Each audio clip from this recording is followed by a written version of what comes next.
इंतहाई काबिल एहतराम मेरी कैबिनेट सेक्रेटरी साहिबा, फाइनेंस सेक्रेटरी साहब और तमाम अकाबरीन जो यहाँ मौजूद हैं, मेरी बहनें, मेरी बहादुर बहनें, आप सबको मैं सलाम पेश करती हूँ कि आज देखें कि लेट हो गया लेकिन हम सब अपनी कमिटमेंट के ऊपर हमारी जो बार है वो बैठी है और यही पैगाम हम देते हैं कि जो मर्जी हो जाए, पाकिस्तान में Lahore high court bar association in तमाम कुव्वतों के सामने, इन जर्नैलों और जजों के अलायंस के आगे डट के खड़ी है। सबसे पहले फ़लस्तीन के इशू पे हम बात करेंगे। ये एक बहुत हमारे लिए अफसोस की बात है, पाकिस्तानी रियासत ने जो किरदार अपना अदा करने में नाकाम हुई है, जिस तरह फ़लस्तीनियों का जेनोसाइड हो रहा है, जिस तरह उनके ऊपर जुल्म हो रहा है, वो दुनिया की बदतरीन एक जो जबर की दास्तान रकम कर रहा है। लेकिन एक बात मैं ज़रूर करूँगी कि हम सब लोग जो अपनी कैपेसिटी में हमें इसके लिए आवाज़ उठानी चाहिए और मैं आपको बताऊं कि आवाज़ों को कभी नहीं रुकना चाहिए। उसका आप असर देखें कि पहले जो बैनुल-अक़वामी जो मगरबी दुनिया थी वो फ़लस्तीन के इशू के ऊपर उनके सपोर्ट नहीं करती थी। आज पूरी दुनिया में फ़लस्तीनियों के हक़ में जुलूस निकाले जा रहे हैं और अपनी जाबर और इस्तिमरारी कुव्वतों के ख़िलाफ़ वो लड़ रहे हैं। तो इसीलिए हमारी आवाज़ें जो है उनको उठते रहना चाहिए।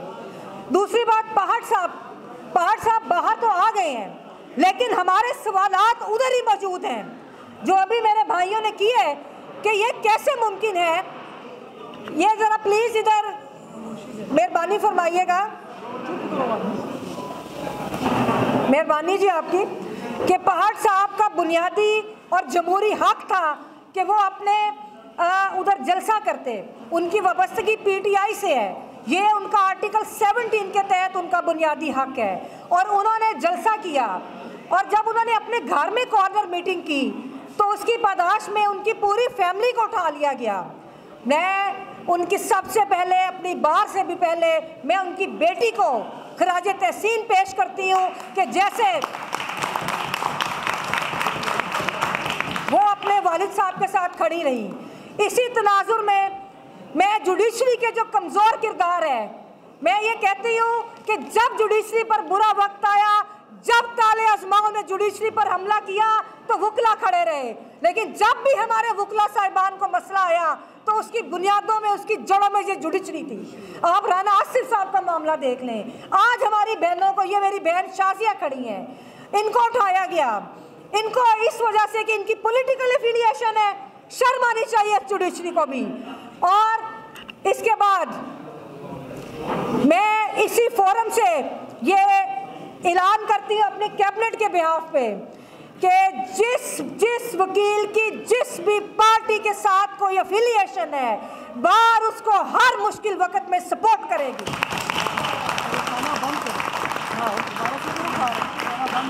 और ये जो किसी खुफिया कुव्वतों के कहने पर हमारे वकला के साथ ज्यादती कर रहे हैं, हम इसके खिलाफ एहतजाज भी करते हैं और हम इसमें मजीद सख्ती लाएंगे और हमारी अब रैलीज भी निकलेंगी।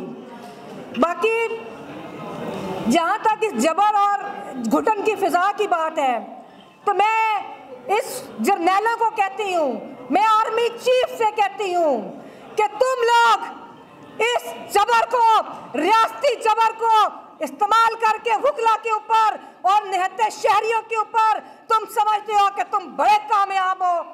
अगर कोई ऐसी गलतफहमी है तो आ जाओ, फिर आओ लड़ो, हमारी किसी खातून के सामने इलेक्शन लड़ लो।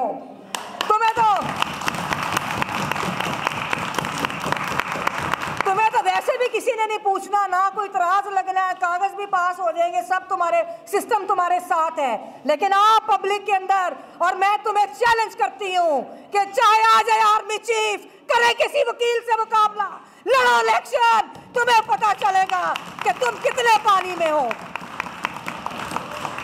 ये बुनियादी तौर पे जो पॉलिटिकल इंजीनियरिंग का माहौल है, ये इसलिए है कि इन जर्नैलों के जो मुफादात हैं, जो सियासी अशरफिया और इन जर्नैलों के माली मुफादात हैं, ये सिर्फ उसका तहफ़्फ़ुज़ करना चाहते हैं और इसीलिए मुल्क के अंदर कोई लीडरशिप पैदा नहीं होने देते और इसीलिए ये पॉपुलर लीडरशिप का रास्ता रोकते हैं। अभी कल पीटीआई के चेयरमैन की बहनों ने ये कहा कि हमें ये नहीं लगता कि इलेक्शन से पहले वो बाहर आए।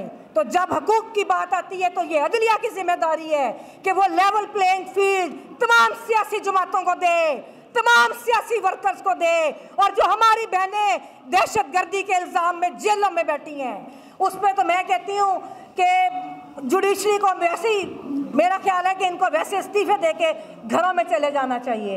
इन्होंने मुनसिफों का किरदार अदा नहीं किया, इन्होंने कुव्वतों के टाउट्स का किरदार अदा किया है। आज आप देखें ये करते क्या हैं।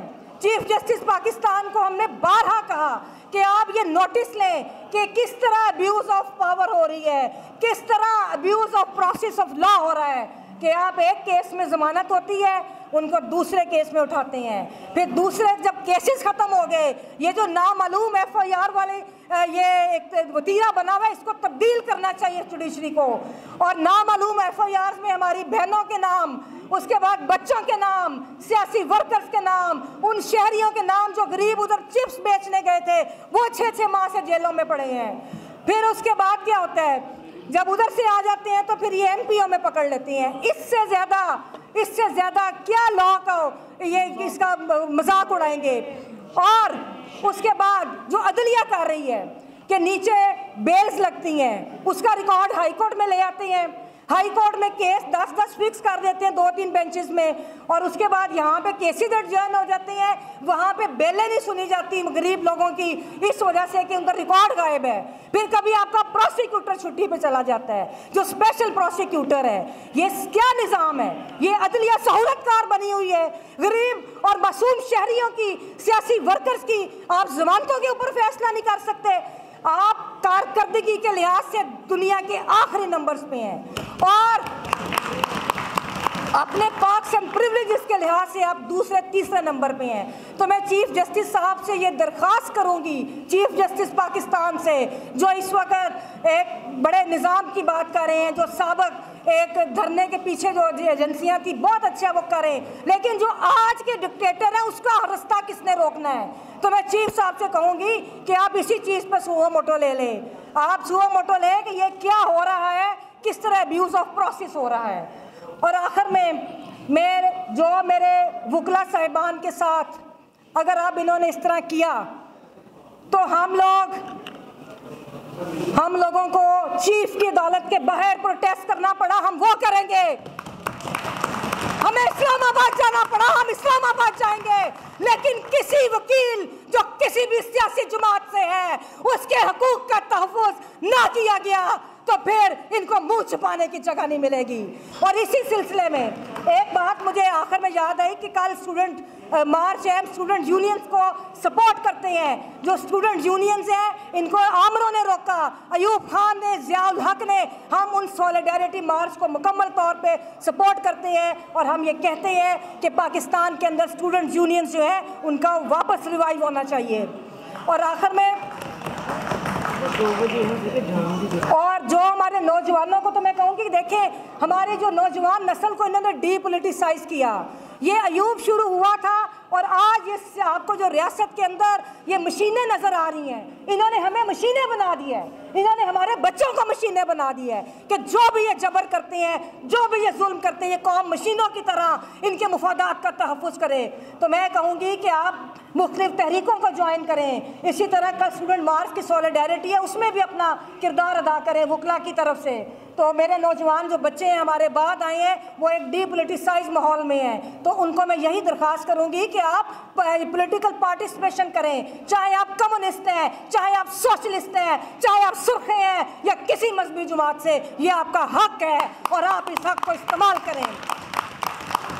और आखिर में मैं अपनी कैबिनेट के मशवरे के साथ, उम्मीद है कि आप मतलब कोई इस्तराज़ नहीं होगा, और अपने सारे साथियों के मेरी आज भी हम बाहर निकलेंगे, हम इधर बाहर खड़े होकर एहतजाज करेंगे, हाई कोर्ट की प्रेमिसेस में रहेंगे, लेकिन हम रूल ऑफ लॉ के लिए अपना एहतजाज करेंगे और अदालतों से कहेंगे कि इंसानी हकूक़ के तहफ़्फ़ुज़ और वकला के तहफ़्फ़ुज़ के लिए अपना किरदार अदा करें। हम इधर थोड़ी देर के लिए प्रोटेस्ट करेंगे और साथ वो सॉलिडारिटी होगी फ़लस्तीन के लिए भी। और इंशाअल्लाह ताला आगे हम अपनी जो रैलीज हैं, जब तक यहाँ पे कानून और आइन की अमलदारी नहीं होती, हम अपने जो इस फोरम से अपनी आवाज़ भी उठाएंगे और हम पाकिस्तान के अवाम को रूल ऑफ लॉ के लिए उनको सपोर्ट भी करेंगे। बहुत शुक्रिया। Thank you very much. The House is adjourned.